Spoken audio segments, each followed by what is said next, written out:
संसार की सबसे शक्तिशाली वस्तु। दोस्तों, क्या आपको पता है कि इस संसार की सबसे शक्तिशाली वस्तु क्या है और क्या वह आपके पास भी है? और अगर है तो क्या आप उसका प्रयोग करना जानते हैं? आइए इस कहानी के माध्यम से इन बातों को समझते हैं।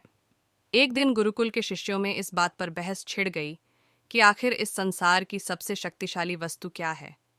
कोई कुछ कहता तो कोई कुछ। जब पारस्परिक विवाद का कोई निर्णय ना निकला तो सभी शिष्य गुरुजी के पास पहुंचे। सबसे पहले गुरुजी ने उन सभी शिष्यों की बातों को सुना और कुछ सोचने के बाद बोले, तुम सबकी बुद्धि खराब हो गई है। क्या ये अनाप शनाप निरर्थक प्रश्न पूछ रहे हो? इतना कहकर वे वहां से चले गए। हमेशा शांत स्वभाव रहने वाले गुरुजी से किसी ने इस प्रतिक्रिया की उम्मीद नहीं की थी। सभी शिष्य क्रोधित हो उठे और आपस में गुरुजी के इस व्यवहार की आलोचना करने लगे। अभी वे आलोचना कर ही रहे थे कि तभी गुरुजी उनके समक्ष पहुंचे और बोले, मुझे तुम सब पर गर्व है।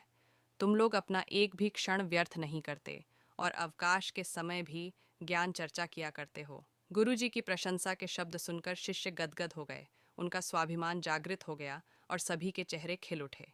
गुरुजी ने फिर अपने उन सभी शिष्यों को समझाते हुए कहा, मेरे प्यारे शिष्यों, आज जरूर आपको मेरा व्यवहार कुछ विचित्र लगा होगा।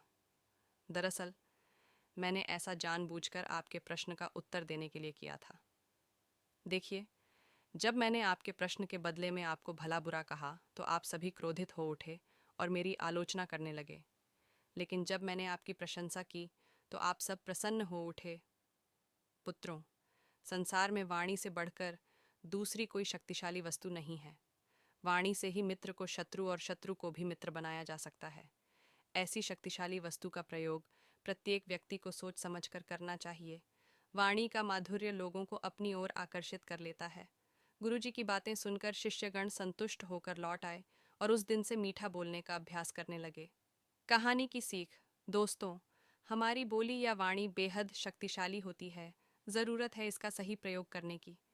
अगर हम अपनी बोली अच्छी रखते हैं और अपनी बात बिना दूसरों को ठेस पहुंचाए हुए कहते हैं तो यह हमारे व्यक्तित्व को संवारता है और हमें लोगों के बीच लोकप्रिय बनाता है।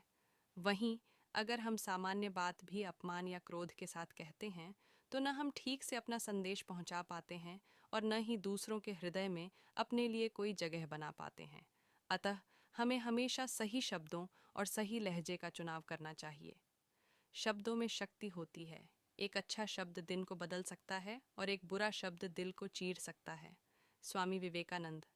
आपको बस यह करना है, एक, अपने संवाद में सकारात्मक और प्रोत्साहक शब्दों का उपयोग करें ताकि आपकी बातचीत सकारात्मक प्रभाव छोड़ सके। डू, जब भी कुछ कहना हो, सोच समझकर शब्दों का चयन करें ताकि आपकी बातें दूसरों को प्रेरित और सम्मानित महसूस कराएं। 3. अपने शब्दों से दूसरों को समर्थन और प्रेरणा दें ताकि आपके शब्द उनके जीवन में सकारात्मक बदलाव ला सकें। 4.